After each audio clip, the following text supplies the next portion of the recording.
And I'm going to admit right up front that for some reason there is a lot of emotion connected with this subject, the roaming beverage cart. Well, golfers and many golf course operators have mental models of their beverage cart operations, and that's a happy employee selling a beverage to a thirsty customer. Now, what could possibly be wrong with that? Well, the process of how that service is delivered is the problem. Remember that 30 years ago, roaming beverage carts, they didn't even exist. They're a relatively new service in the golf industry. So let's examine this process at the most basic 6th grade level. Here is the middle school understanding of the process of the roaming beverage cart. The large black circle represents the golf course, the front 9. The yellow lines on hole number 4 and hole number 6 represented a slight delay that normally exists at par 3 tees. The outside circle, the green circle, represents the golfer, and he's going to navigate his way around the golf course. And the red dot represents the beverage cart, who is going to work in backwards order, and she's going to make multiple loops around the golf course. So here's a quick demonstration.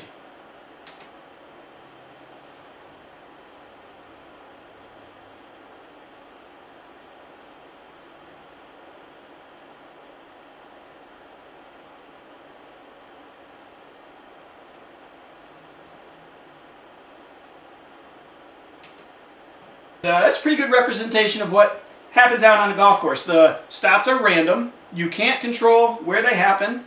They may happen right after a natural delay of a hole, just like what happened on hole number 4.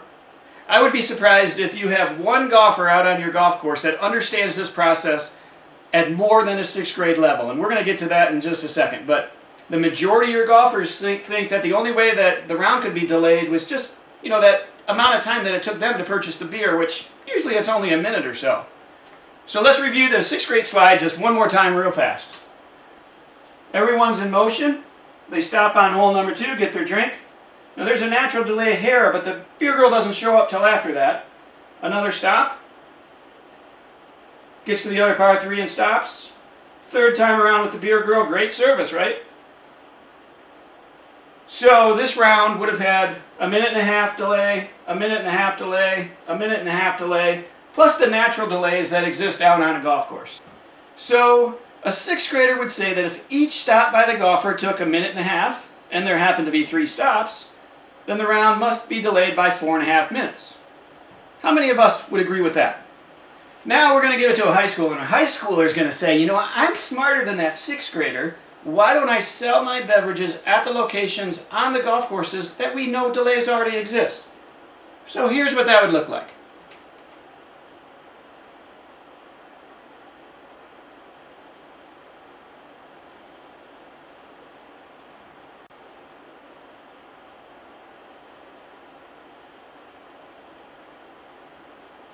Again, that's a simple look at beverage cart operation, but you can see the flow of the golf course would be a little bit better with the high schooler's view than the middle schooler's view.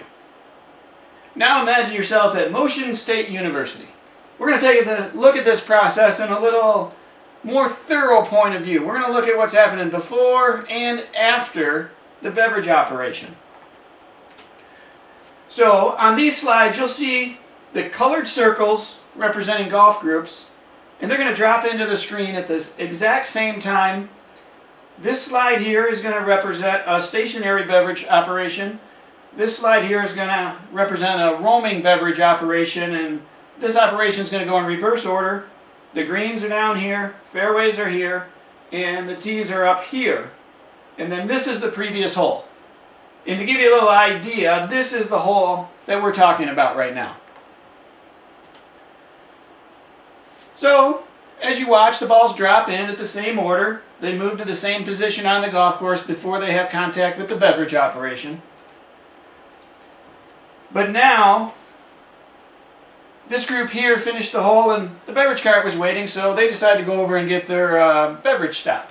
They know it might be a couple holes before they see her again. And while they're stopping, a little short stop, maybe a minute, maybe a minute and a half at most, they've already moved on to the next hole. Now both have moved on to the next hole. and the beverage cart moves up to the fairway, which would be here near the bunkers, and this happens all the time on this hole. But this type of operation where the beverage cart's stationary, the golfers are continuing to play.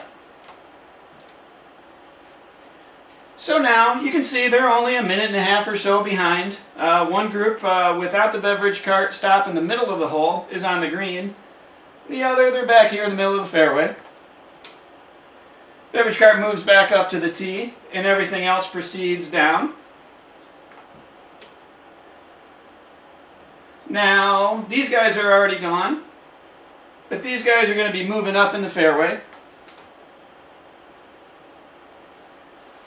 So far you've had a minute and a half delay here, maybe minute and a half delay here, but now she's still going in reverse order, so now she's up to the tee and it's beer time for these people too. We've got a new group that they're finishing up hole number 1 and they're going to pop down to number 2.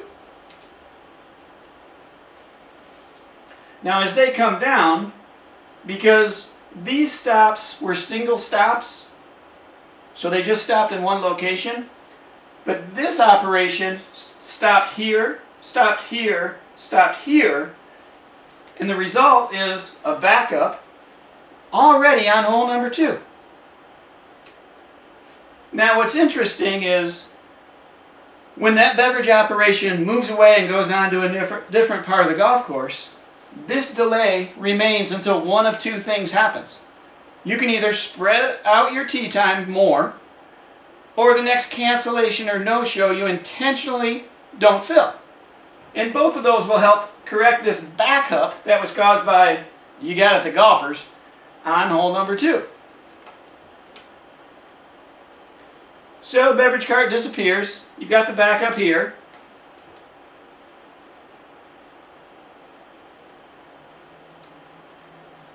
And now the next two are going to come in, drop into the screen and go to the tee.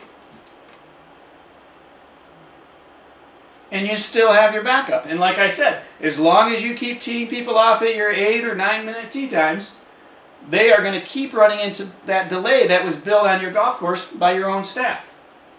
So the problem with the beverage carts roaming in reverse order is that the delays are amplified.